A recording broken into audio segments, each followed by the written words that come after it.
Hello and welcome to our report on for the 39th IBIMA conference. And the title of our report will be Towards Digitalization, a Contrastive Culture Analysis of Digital Literacy in Europe, produced by Professors Karlis, Professor Guntars, DREIJERS, Professor Tatjana Vasiljeva, and me, Matiss, Rihards, IKSE. The importance of the topic of our report was struck by main 4 points, the former of which is the impact of digitalization to the processes in culture. By observing the theoretical data available at that point, it was clear that digitalization affects the processes in culture and the way culture develops and is interacted with. The second point of importance for the topic was the correlation between technology innovations and contrastive cultural analysis of digital literacy, meaning that technological innovations help facilitate the contrastive culture analysis of digital literacy, which will be our main focal point for the report. The role of digital literacy for evaluation of opportunities and risks related to digitalization.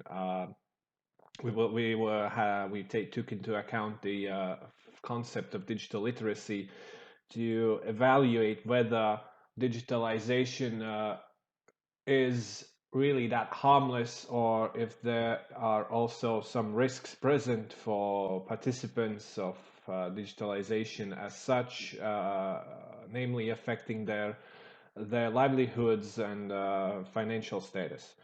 Contrastive analysis to determine and analyze the extremes of the spectrum of internet users in Europe. So, namely, we deduced that digitalization for the most part occurs in the internet, and hence we had to conduct a contrastive analysis to understand how digitalization exists in a internet intense environment, and how do these processes occur in an environment which is not so internet intense, so to speak. The first part of the report is linked to culture in Europe and subsequently the digital divide. And it was important to establish the contemporary European culture and understand its link to digital literacy, in a sense that how participants of contemporary culture develop some aspects of digital literacy, and how do these both intertwine.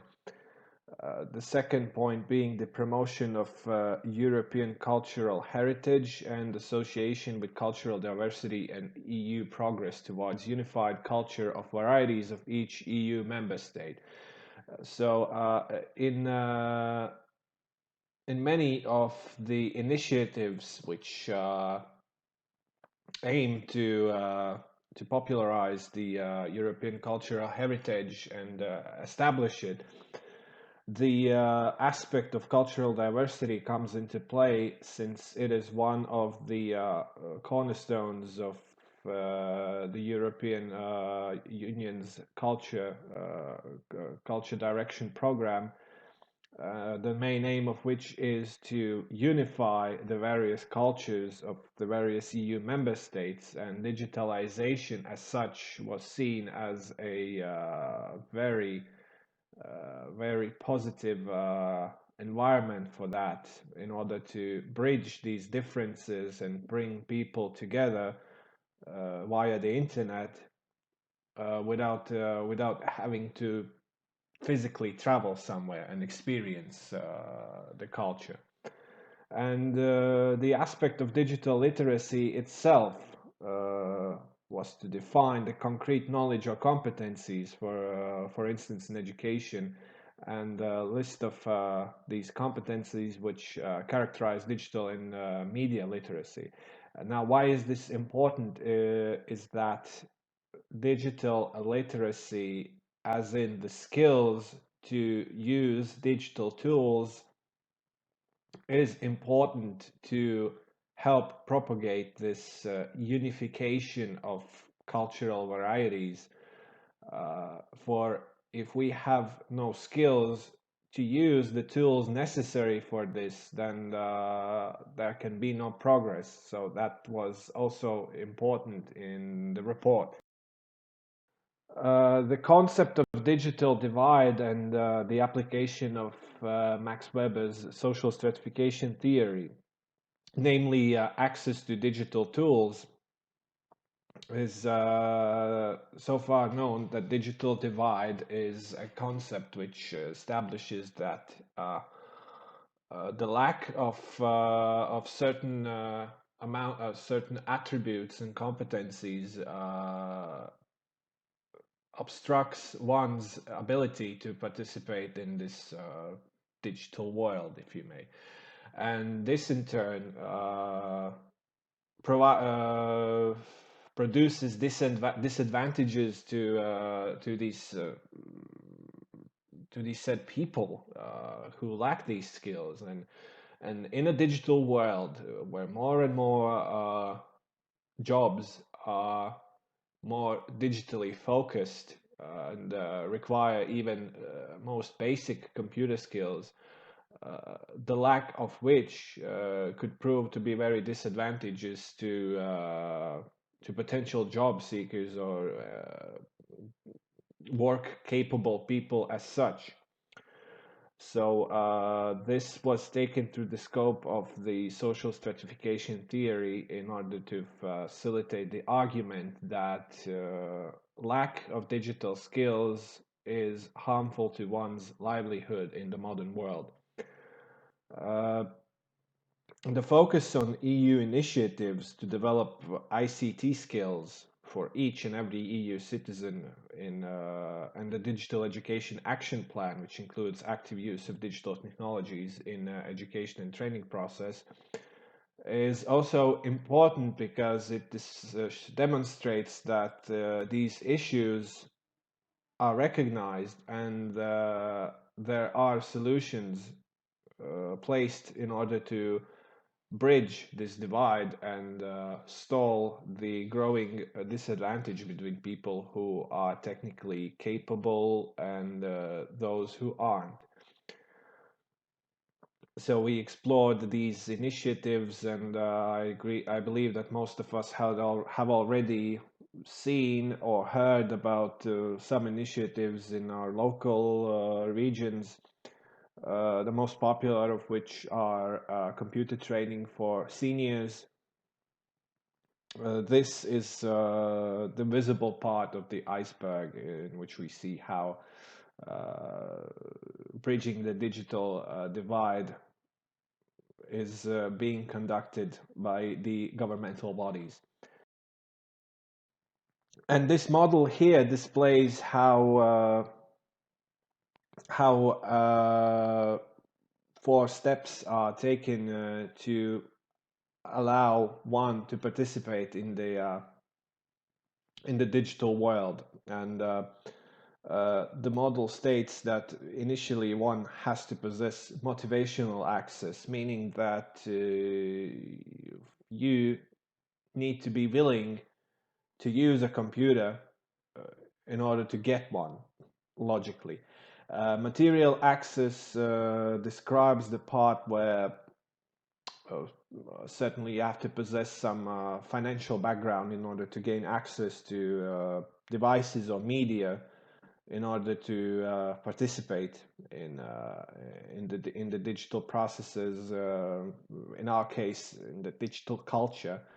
And then there's the skills access. You may get the tool, but you need to know how to use it. And some people are really natural at that. Some require some extra training, and for various reasons. And hence, this is also an important part. And when these 3 coalesce and are fulfilled to a certain extent, then we get to the usage access part, where the participant becomes an active user and and participates in the digital culture. And now this all occurs to the point where the next innovation happens. And to my mind, a very vivid example of this would be the typewriter. So let's say a person, for some reason, let's say they need it for a job. They're a journalist and they need to produce a lot of texts.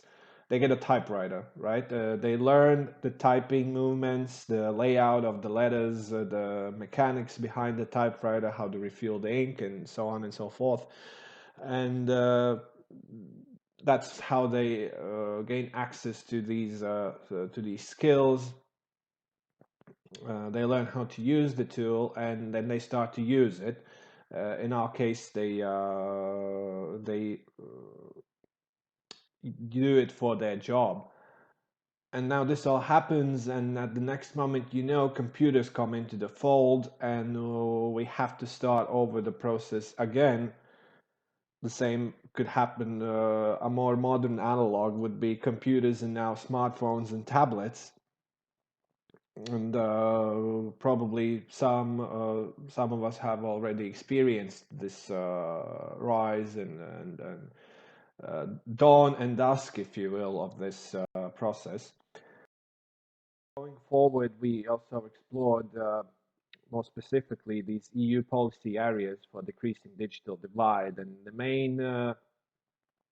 main audience for these policies are mostly elderly people and seniors who might either lack the motivational access or actually they lack all three, in the sense that the motivational access, it could be material access to some extent, and mostly skills, and this is where these initiatives which I mentioned earlier come into play.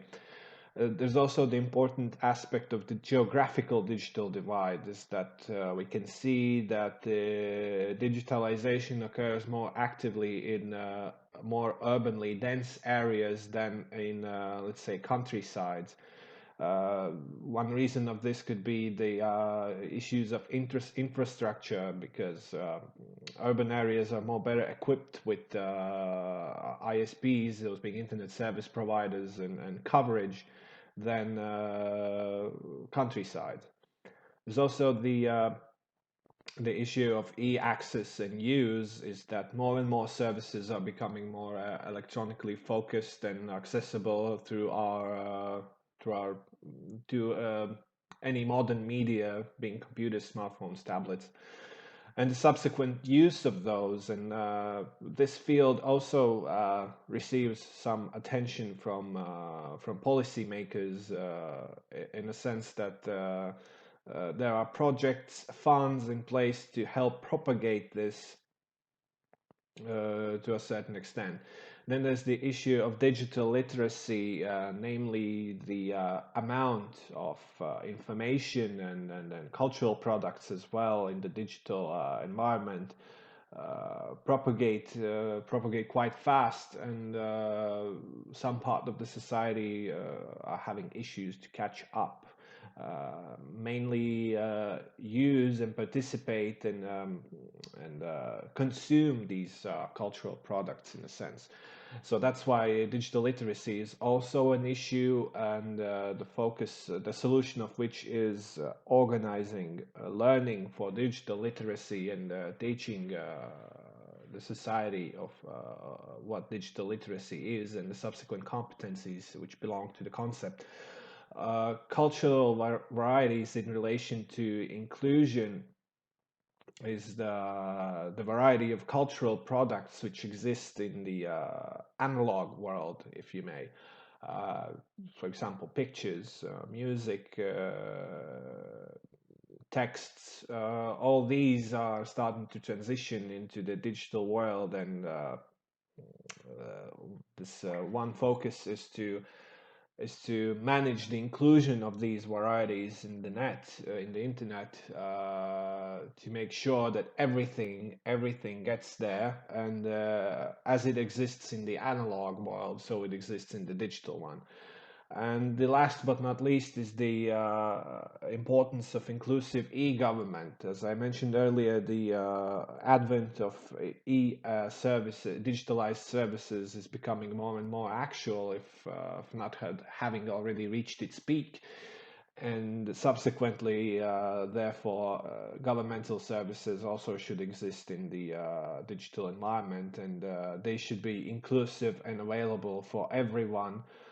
And this is where most of the things discussed earlier come into play in order to manage that a citizen of a country could interact with its government electronically. Digital equivalence in culture is what we observe by more closely seeing the analogs, the physical analogs of cultural products and their subsequent digital equivalents, which are materializing or even being exclusively even produced in the digital sphere. The recent craze being the NFTs, or non-fungible tokens, which saw a real turning point, in my opinion. But the three main things discovered were visual processing of digital environment, which we compare to drawing or painting. Uh, Digital writing is that virtually anyone is able to produce written text messages and publish them to a really wide audience, Twitter, for example. And then there's the digital equivalent relation with digital literacy. I already sketched this a bit before, but this was namely discussing the skills and competencies necessary to either produce or consume said cultural products. One interesting fact was seeing how music streaming service platform Spotify has arranged its consumers' algorithm in order to popularize the content they feature on their platform.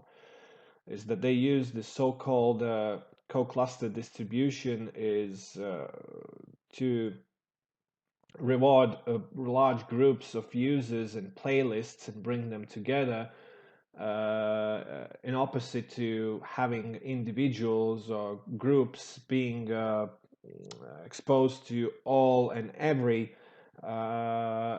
content. The algorithm makes sure that you receive something that is to your liking, to your taste,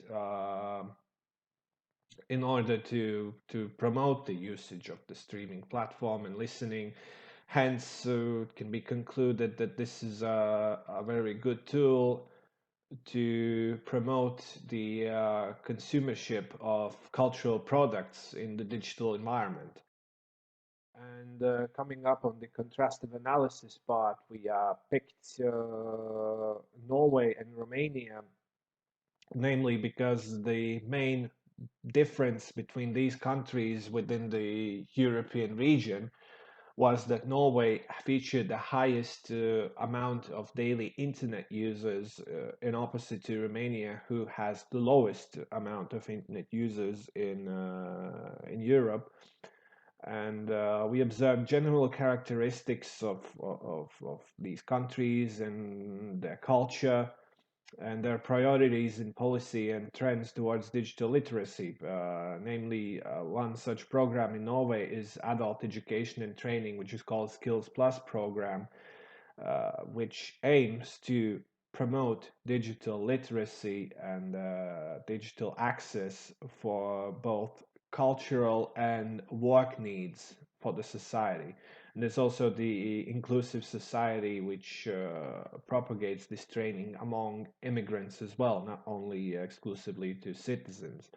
Romania, on the other hand, features research on general characteristics which include the rating in Human Development Index and also its characteristics of culture, namely music and linkage between culture, economics, and solutions of digital technologies. And one other interesting aspect in this regard was that Romania has a very well developed internet infrastructure. It actually has one of the highest broadband connections in Europe, but what it lacks severely is the amount of users for this regard, which was a very interesting finding in our research. The conclusions were that digital literacy guarantees employability of an individual because most job positions already require some knowledge of Microsoft Office or its iOS analogs, and also the rising popularity of ICT providers and work positions in the field as well.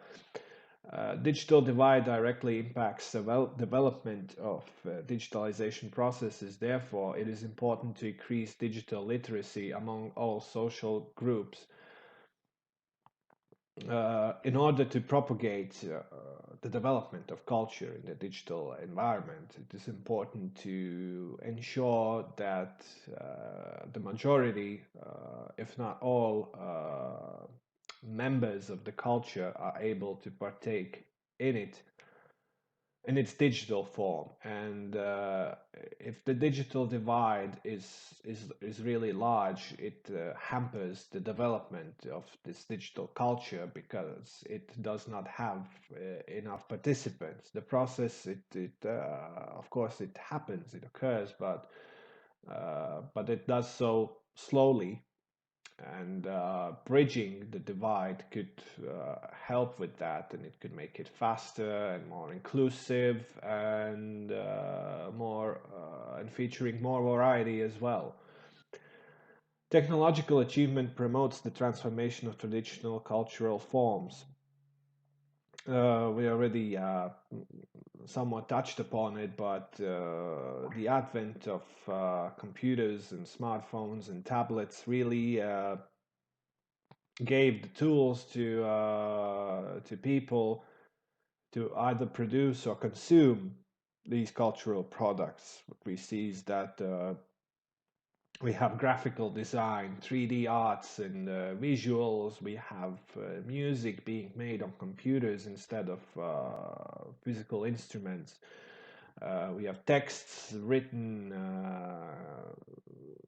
You can basically come up with everything nowadays. Even virtual realities are becoming more and more and more apparent. Museum displays are being digitalized, and you can visit the Louvre from the comforts of your sofa if you have the gear necessary for that, namely VR goggles, right? And digital identity changes the way members of society interact with each other. Digital identity does not always correspond to the real life identity.